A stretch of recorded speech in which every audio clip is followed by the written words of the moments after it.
Olá, boa tarde. Hoje é dia 1º de junho de 2018 e lá se foi metade do ano, hein? Dia de programa Fundos Imobiliários no meio do feriado.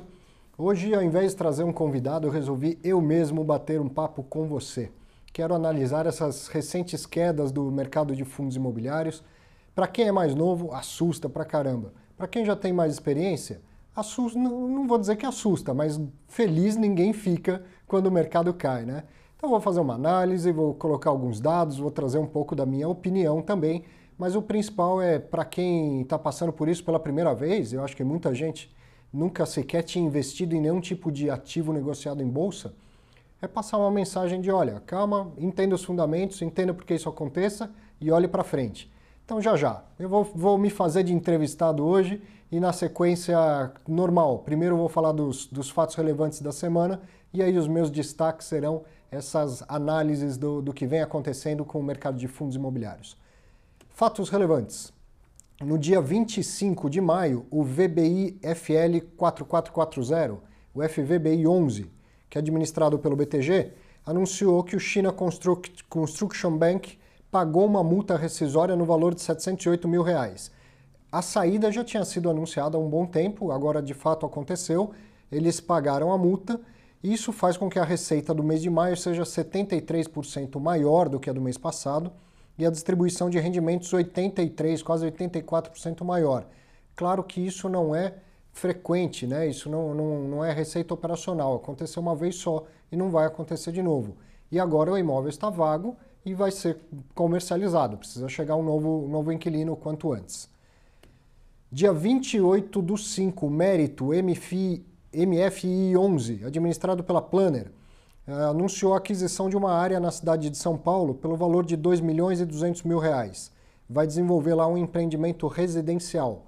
Não são esperados impactos relevantes na distribuição de rendimentos, já estava tudo explicado lá no prospecto inicial e, claro, até isso gerar rendimento precisa estar construído, pronto e vendido, né? Também no dia 28, a CSHG, o Credit Suisse Hedging Grifo, anunciou 3 fatos relevantes de fundos diferentes, mas com o mesmo teor, né?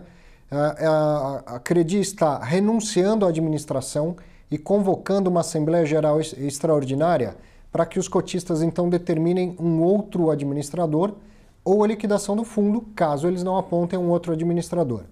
Estamos falando do do Átrio Shopping Santo André, o ATSA 11B de bola ou de balcão, do Top FOF FI, que é o TFOF 11, e do Top FOF 2, que é o FOFT 11. O que acontece aí? Pode trazer um pouco para mim aqui, Gabriel. Não se assuste aí, você cotista, o administrador, tem 3 formas de um administrador deixar um fundo imobiliário. A primeira é essa que a gente está vendo, que é por renúncia. A segunda, pela sua vontade, caso em assembleia a maioria qualificada dos cotistas resolvam dissolver um administrador. E a terceira, como o administrador é sempre uma instituição financeira, caso haja uma liquidação extrajudicial, se o Banco Central chegar lá e falar, olha, liquidei este administrador, aí, claro, vai precisar de um novo, tá? Então aqui está acontecendo a primeira hipótese. O administrador não tem mais interesses em administrar esses 3 fundos imobiliários e ele está renunciando. Então cabe a você que é cotista participar dessa assembleia ou se você não está em São Paulo, você não pode participar, mande seu voto por procuração para eleger um novo administrador. Nesse período de 30 dias, alguns devem aparecer interessados e você vai votar e eleger naquele que mais te interessa para que seja o novo administrador dos fundos imobiliários. Pode ser que seja um diferente para cada um dos 3, pode ser que seja o mesmo para os 3. Normal, coisa normal de mercado. Dia 30 de maio, Vila Olímpia Corporate, o VELOL 11, que é administrado pela Olivera Trust, anunciou que o inquilino do primeiro andar não pagou o aluguel de abril. Esse aí já não tinha pago o aluguel de algum mês atrás, né? Rendimento vai ser 4 centavos menor e esse contrato de locação representa 9,36% da receita imobiliária do fundo. Então, vamos aguardar que o inquilino possa aí, pagar, né, esse em atraso e regularizar a situação. Ok, então vamos falar do curso Viva de Renda com Fundos Imobiliários, curso online que eu gravei aqui em parceria com o Infomoney Educação. São quase 9 horas de conteúdo. Para você que comprou fundo imobiliário há pouco tempo e está assustado com essa queda, nada melhor do que se instruir. Não tem investimento melhor do que a educação, do que entender o que você está fazendo. Então, com o curso online, você acessa lá por 12 meses. O curso tem 9 horas de duração, quase 9 horas de duração, e você tem 12 meses para assistir todas as aulas. Pode assistir e voltar a assistir quantas vezes você bem quiser. Você assiste no seu celular, via internet, no seu celular, na TV, no computador, como quiser. São 4 módulos em que você vai entender desde a parte jurídica, toda a estrutura do fundo imobiliário, até onde eles investem, a diferença entre os mercados que eles investem e, claro, como montar e gerir a sua carteira e, por fim, a parte da tributação. Como apurar o seu imposto de renda, como fazer o pagamento e depois até como fazer a declaração. Está começando agora? Ou conhece alguém que está começando agora, está interessado em fundo imobiliário? Guia de Investimentos em Fundos Imobiliários é um e-book que eu escrevi aqui em parceria com a Infomoney. Ele é gratuito, basta baixar aqui nesse site que está na sua tela, do Cursos Infomoney, ou também você encontra lá na minha página do Facebook, facebook.com/Arthur V. Moraes, vai encontrar a página do professor aqui. Vá lá na página, pegue o e-book, me mande um recado, eu quero conversar especialmente sobre esse programa de hoje. E, aliás, ele não é por acaso, viu? Pode vir para cá, Gabriel. Claro, também não estava eu procurando um entrevistado para vir no meio do feriado, porque não é legal com o entrevistado. Mas como aconteceu esse evento das quedas e já começaram a aparecer perguntas para mim, as pessoas que me encontram pela página do Facebook, às vezes pelo WhatsApp, professor, o que está acontecendo? Eu fiquei assustado, é muita queda e tal. Então, oportunidade melhor não haveria para a gente falar sobre o que aconteceu, o que está acontecendo, né? E aí você vê que não é só no mercado de fundos imobiliários, a gente está tendo uma turbulência muito grande no mercado de ações e eu vou te mostrar no mercado de renda fixa também. Eu vou mostrar o comportamento das NTN-Bs que ajuda a explicar o porquê da queda dos fundos imobiliários. Então, o que acontece é o seguinte, ó, nos últimos 30 dias, peguei isso lá no Clube FI ontem, por que eu peguei esses fundos imobiliários que você está vendo na tela? Porque são, de acordo com o relatório, o boletim do mercado imobiliário da B3, os 10 mais negociados do mês passado. Então, nos últimos 30 dias, todos eles em queda. Alguns 2% de queda, Bcfund 12%, 9% de queda. E, no geral, isso aqui foi o que aconteceu com o IFIX no mês passado.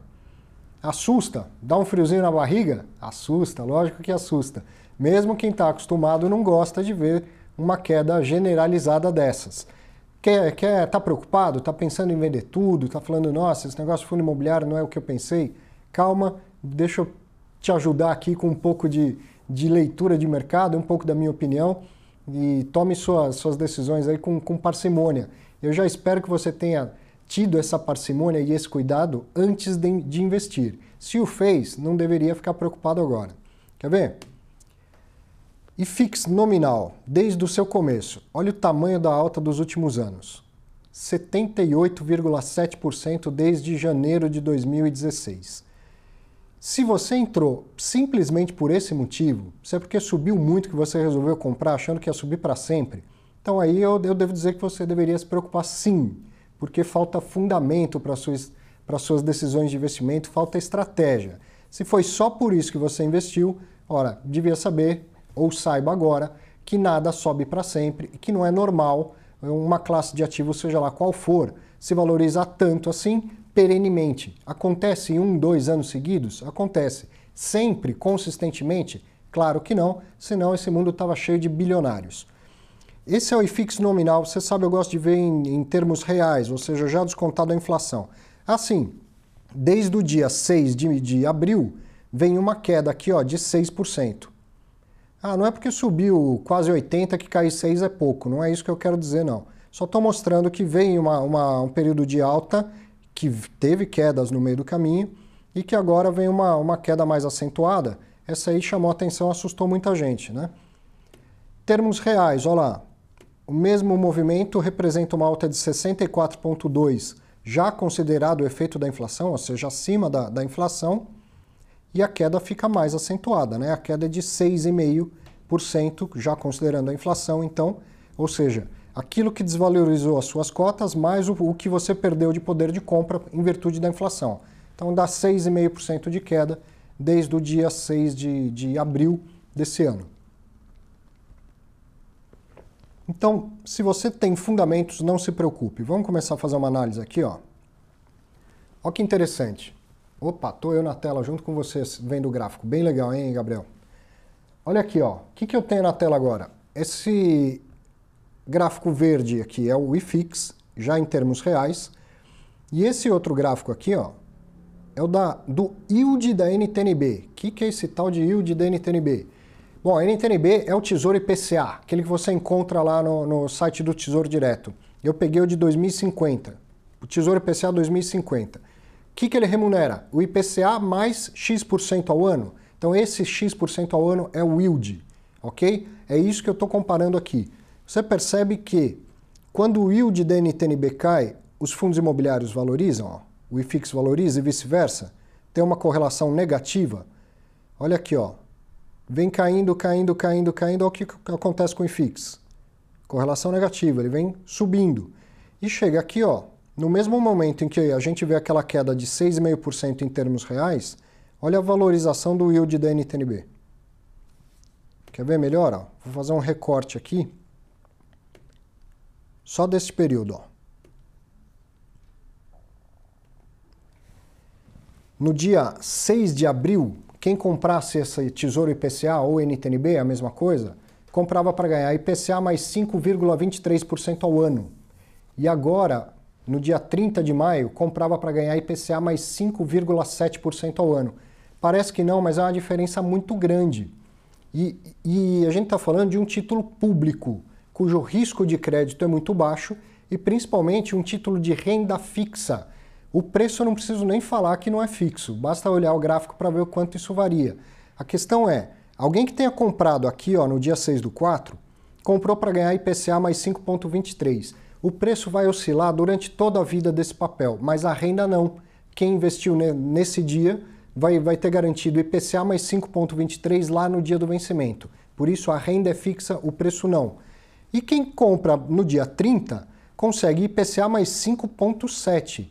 Ora, obviamente que quando você vai para o mercado de risco, e o mercado de fundos imobiliários é um mercado de risco maior, um mercado de renda variável, você tem que olhar e falar, bom, eu tenho IPCA mais 5,7 naquele ativo.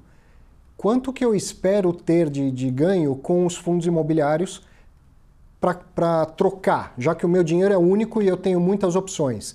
Ou eu posso comprar um título do Tesouro para ganhar IPCA mais 5,7, ou eu compro fundos imobiliários para ganhar quanto? Se ele estiver dando menos do que isso, espera-se que o investidor racional opte pelo que tem menos risco. E aí o que vai ter menos risco é a renda fixa. Já que as pessoas fazem esse tipo de comparação, se está subindo lá o yield da NTN-B, o que tem que acontecer com os fundos imobiliários? O yield do fundo imobiliário não sobe nem desce com tanta frequência. O que é o lucro que cada fundo distribui? Não está na mão do cotista controlar isso. Cada fundo tem lá suas operações, seus imóveis, seus CRIs, o que seja. Esses ativos geram o fluxo para dentro do fundo, geram faturamento do fundo, e aí o administrador vai tirar os custos, taxa de administração, todos os terceiros contratados, taxas da CVM, taxas da B3, vai eventualmente fazer uma reserva que pode ser de até 5%, apurou o lucro líquido, ele distribui. Aliás, do lucro líquido ele pode reter no máximo 5% e ele distribui o rendimento. Veja que você, cotista, não tem controle sobre isso. O que você tem controle é sobre o preço. Quanto que você está disposto a pagar pelas cotas do seu fundo imobiliário. Se o rendimento não deve aumentar no curto prazo e tem um outro ativo rendendo mais, qual que é a única forma de fazer o fundo imobiliário render mais? Baixar o preço. É isso que está acontecendo no mercado. Percebe que à medida que o yield da NTN-B sobe, os preços das cotas dos fundos imobiliários caem. Por quê? Para levar a uma equivalência. O que tem mais risco tem que render mais. Como eu não controlo a parte da renda, eu controlo a parte do preço, os preços caem. Porque se eu pagar mais barato por algo que rende a mesma coisa, a rentabilidade dele vai ser maior. Faz sentido na sua cabeça? Está começando a encaixar esse quebra-cabeça entre renda fixa e renda variável? Fundo imobiliário é um ativo de renda variável porque a renda não é a mesma todo mês. A renda deriva do lucro. E como o lucro varia, renda que deriva do lucro varia também. Essa renda eu não tenho como controlar, eu tenho como projetar, eu tenho como estudar, e é isso que eu espero que você tenha feito. Eu tenho como analisar o que tem dentro daquele fundo e o que eu espero que aqueles ativos, sejam eles papéis ou imóveis, sejam capazes de me gerar de renda no longo prazo e nos próximos meses ou anos principalmente. É isso que eu espero que você tenha feito antes de investir. Se você fez, não precisa ficar preocupado só por causa da desvalorização das cotas. Não é gostoso, ninguém dorme feliz vendo seu patrimônio diminuir.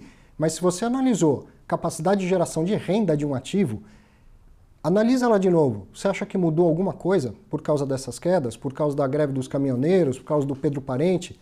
Mudou? Saíram os locatários do seu fundo? Caiu o preço de locação dos imóveis do seu fundo? Alguns dos CRIs que fazem parte do seu fundo deram default, ou seja, os credores, os devedores deram calote? Mudou alguma coisa no racional do seu investimento? Se não mudou, você não deveria se preocupar, não deveria pensar em vender, a menos que você tenha se dado conta que a sua alocação está grande demais. Aí a gente tem que parar para conversar. Fundo imobiliário é uma excelente alternativa de investimento, mas não é a melhor, não é a oitava maravilha do mundo. É só mais uma classe de ativos, certo? Você deveria ter uma carteira bem diversificada. Se essa queda te assustou demais, se ela te tirou o sono, é sinal que o tamanho da sua alocação em fundo imobiliário pode estar mal dimensionada.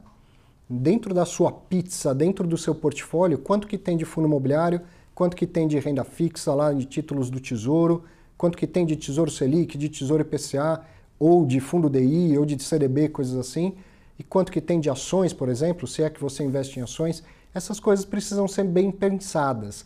Quando está tudo indo bem, quando o mercado está subindo, é comum que a gente se empolgue e fale, putz, isso aqui, a pessoa fala que tem risco, mas não tem risco que nada, só vejo isso subir, e aí a gente vai carregando o nosso portfólio na renda variável. Um dia aparece uma chacoalhada dessa.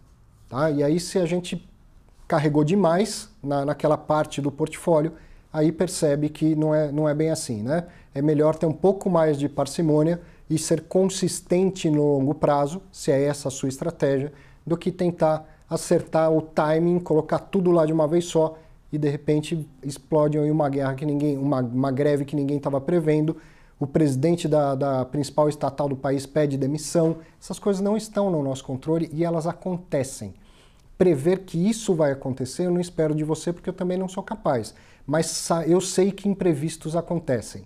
Eu sei que imprevistos não são imprevisíveis. E é por isso que a gente tem que ter sempre diversificação, análise de cenário, parcimônia nos investimentos, certo? Não queira acertar aí na mosca e achar que você vai dobrar seu capital da noite para o dia, porque não vai. Como eu sempre brinco, ganhar dinheiro e perder peso nunca vai ser fácil, nunca. Se está ganhando dinheiro fácil demais, ótimo alerta para você começar a reduzir um pouco sua posição. Para você pensar, olha, ganhar dinheiro não é fácil, nunca vai ser. Se eu estou ganhando muito dinheiro, talvez seja o momento de eu diminuir um pouco a minha exposição a esse ativo de risco, realizar um pouco de lucro e um pouco para renda fixa, porque uma hora acontece uma dessas, certo? Tenho mais análises para você aqui. Espero que você tenha entendido a relação entre a renda fixa aqui, a NTNB, que é o Tesouro IPCA, e os fundos imobiliários. Muito bem. Olha aí na sua tela. Isso aqui era semana passada, quando começaram os protestos. Eu terminei esse material ontem de madrugada e hoje, durante o dia, de fato, ele pediu demissão. Então, o que acontece aqui? O presidente da principal estatal, da Petrobras, que vinha fazendo um trabalho de independência na precificação dos combustíveis, é pressionado pela população, pelo governo, olha, aquela sua política agora a gente vai abandonar, o governo vai intervir, vamos baixar o preço dos combustíveis. Ele falou, olha, eu não estou aqui para ser mandado, eu estou aqui para ser presidente, eu peço demissão do cargo. Sinceramente, eu admiro pessoas assim, gente correta. Se você me dá independência para trabalhar, eu fico. Se eu não tenho independência para trabalhar, eu saio. Acho uma pena que tenha acontecido, mas não é essa análise aqui que eu quero fazer. O que isso traz de turbulência para o mercado? Petrobras cai 15% num dia, mais 15% em outro, recupera coisa de 10 a 15% num terceiro pregão. Hoje já estava caindo 15%, agora há pouco olhei, já estava com uma queda só de 8%, vem uma volatilidade muito grande. E aí você olha Banco do Brasil caindo também, não na mesma quantidade, mas caindo também. Por quê? Ora, porque se o governo mostra que vai intervir na Petrobras, por que ele não vai intervir no Banco do Brasil ou em qualquer outra empresa da qual ele tenha controle? E você, acionista, não investe em ONGs, investe em companhias da qual você pôs parte do seu patrimônio lá e espera ter retorno sobre esse patrimônio. Simples assim. Os acionistas da Petrobras colocaram bilhões e bilhões de reais lá para viabilizar, extrair petróleo lá do pré-sal. Foi, na época, o maior IPO do mundo. Não é que agora você olha e fala, esses acionistas são os folgados que só querem lucro. Não é isso, eles querem retorno pelo investimento que fizeram no passado, para viabilizar que a Petrobras conseguisse extrair dinheiro do petróleo. Então é uma companhia que precisa dar lucro aos seus acionistas. Se o governo quer fazer política de preços, que faça isso discutindo com a sociedade, que aprove algum tipo de incentivo junto ao Congresso Nacional e que abra mão, não sei, dos seus tributos, que ache um jeito de arrecadar e entregar esse controle de preços, mas não via uma companhia que tem acionistas privados. Não é esse o caminho. Então o mercado não gosta disso, vem uma turbulência grande e o investidor estrangeiro, principalmente, sai. Para ele é 2 cliques. Sai daqui, vai para outro país onde ele acredite que o cenário político esteja mais estável. Então, ó, o que acontece? Olha aí na sua tela. Ibovespa, IFIX e o IMAB5+. Putz, Arthur, lá vem você com essas coisas aí. O que é esse IMAB5+? É um índice da Ambima que tem lá as NTNBs longas, as que têm vencimentos de mais do que 5 anos, porque essas são as mais voláteis. Olha o que acontece com o Ibovespa. Uma volatilidade gigantesca. Olha o que acontece com o IFIX que está em verde aqui, ó.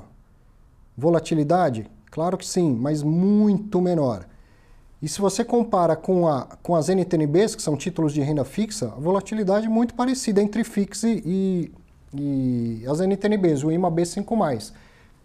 Eu sempre falo, olha esse outro gráfico aqui, ó. Isso aqui eu já mostrei para você no começo do ano, junto com o do professor Fávero e do professor Ricardo Goulart Serra, um artigo que a gente publicou recentemente na resenha da B3. Olha aqui, ó, o risco está aqui, ó, desvio padrão.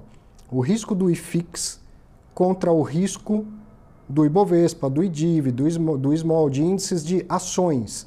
Enquanto o IFIX aparentemente rendeu mais, porque leia o artigo, você vai ver que a rentabilidade foi igual às ações, mas olha a volatilidade, ó, metade da volatilidade do mercado de ações. Então é por isso que eu sempre falo para você que nunca investiu em renda variável, comece por fundos imobiliários, porque a volatilidade é muito menor, você se assusta muito menos. Se você, ao invés de ter fundos imobiliários, tivesse ações, provavelmente você não estava dormindo mais. Se quem nunca chegou nesse mercado de renda variável já começa com as ações, quando acontece um caso desse, todo mundo falando, e eu já falei e reafirmo, que vai ter bastante volatilidade esse ano por causa das eleições. Sim, só que as coisas não são tão simples assim, não são tão previsíveis. Vem algo que estava totalmente fora dos holofotes de qualquer analista do mercado. Ninguém podia prever que ia ter uma greve dessa monta de caminhoneiros, essa confusão toda, e traz toda essa volatilidade para o mercado de ações e, consequentemente, um pouco para o mercado de fundos imobiliários, mas muito menos. Então, ó, volto àquele primeiro slide, ó. Por que você que investe em fundo imobiliário com fundamento não deveria estar tão preocupado? Está vendo a queda da cotação nos últimos 30 dias? Mais uma informação que eu peguei lá no Clube FI. Olha o yield em 6 meses, ou seja, o que entrou de dinheiro no bolso dos cotistas nos últimos 6 meses. Então um fundo aqui, ó, HGLG, caiu 3,8, entrou 3,86 em dinheiro.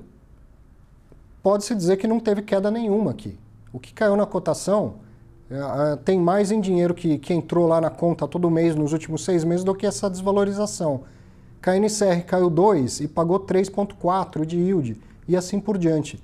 Por que eu estou mostrando isso? Porque quando a gente olha um gráfico assim, ó, esse gráfico só reflete os preços. Aquele rendimento não aparece no gráfico, ele está no seu bolso já. Todo mês entrou lá no seu bolso. E aí quando você olha só a cotação, às vezes esquece de olhar para o complemento do retorno, que é o rendimento que entra todo mês. Olha que bacana esse gráfico que eu peguei aqui do HGRE, tá? do Credit Suisse Hedging Grifo Real Estate, o HGRE 11. Não é nenhuma recomendação nem nada, é que esse gráfico eu acho ele muito claro de enxergar e ele estava disponível lá no relatório gerencial. Eu peguei aqui, ó, que interessante, você tem aqui CDI, 100% do CDI é esse vermelho escuro aqui. 85% do CDI em azul claro e o IGPM em laranja. Muito bem, então esses seriam os benchmarks, seriam os referenciais. Em azul escuro, está só o valor da cota em bolsa. Tem hora que sobe, valoriza pra caramba, depois cai, desvaloriza, perde do CDI, passa um tempão perdendo do CDI e ainda está perdendo do CDI.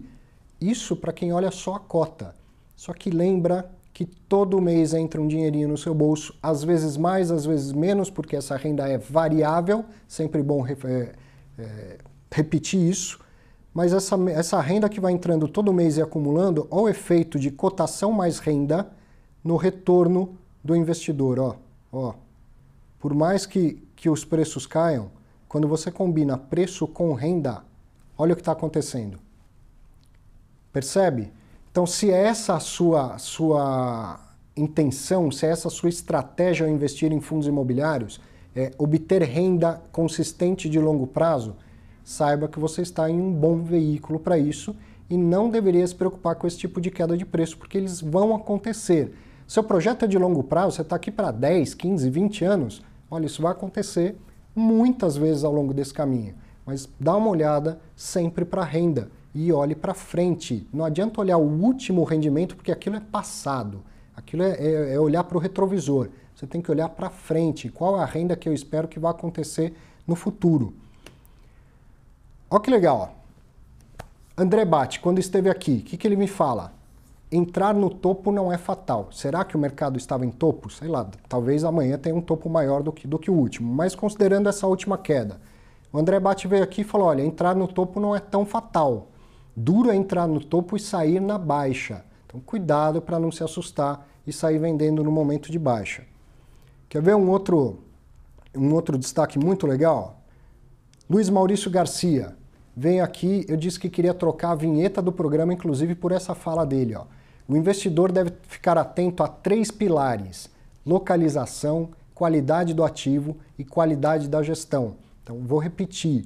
Se você comprou, escolheu o seu fundo imobiliário, ou só porque estava subindo muito, ou porque você olhou o último rendimento e falou, nossa, isso rende bastante, ó, recomeça. Para e começa a analisar. Está em tempo de você perceber um erro e consertá-lo. Tá? O que você tem que olhar? 3 pilares. O que tem lá dentro? O que eu espero que vai acontecer com as próximas rendas, com os próximos rendimentos, não com o passado, ok?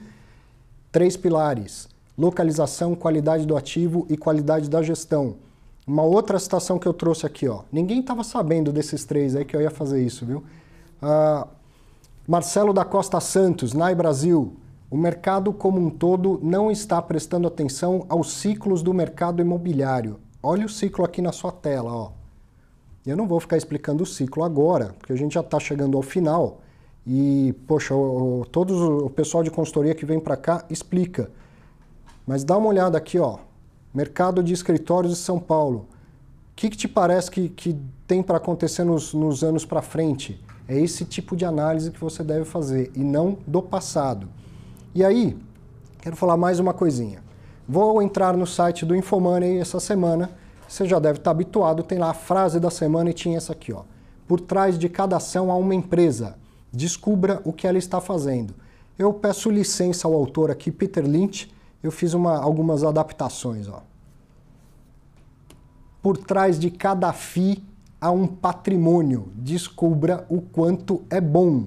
Ou seja, fundo imobiliário não é apenas ou aquela coisinha que pisca na sua tela e que distribui um rendimento. Fundo imobiliário é uma forma indireta de investir em patrimônio imobiliário, em empreendimentos imobiliários. Então preste atenção quem é o gestor, qual é o ativo que tem lá dentro, qual a qualidade daquele ativo e a qualidade da gestão. Se isso está fechado, se isso está ok com os seus fundamentos, com as suas premissas, não se preocupe com essas quedinhas de preço. Se não mudou nenhuma dessas premissas, continue investindo tranquilamente. Mudaram as premissas? Opa, então mude também a sua carteira. Não com muita frequência, mas quando mudar a premissa, faça também um ajuste da sua carteira. Tá certo? Assim falei aqui por meia hora, te passei um pouco da minha experiência, espero ter te ajudado em relação a isso. Queria, só antes de terminar, contar aqui que eu tive uma participação muito especial nesse programa de hoje. Teve plateia hoje. E aí eu vou trazer a plateia, vou mostrar ela para você aqui, como babão e orgulhoso que sou. Quer ver, ó? Vem? Você acha que a gente fica aqui só pensando em dinheiro, em fundo imobiliário, em finanças? Olha a minha plateia hoje aqui, ó. Vem cá. Vem. Senta aqui. Vem cá no colo do papai, então. Aê! Hoje, ó, emenda de feriado, não tinha escola, sabe o que eu fiz, ó? Trouxe ela para trabalhar com o papai aqui, ó, para fazer o programa junto com você. Fica tranquilo, se concentra no que tem de bom na vida, repensa a sua pizza de investimentos, vê se você não exagerou na renda variável. Seus investimentos são para te dar tranquilidade e não preocupação. A gente tem que se preocupar na vida, ó, com o que tem de bom. Dinheiro é só para secundário na vida da gente, certo? Um ótimo fim de semana para você. Manda um beijo, fala um bom fim de semana, filha. Ai, que vergonha. Não vai sair? Manda um beijo. Isso. Grande abraço, um bom fim de semana. Até sexta que vem.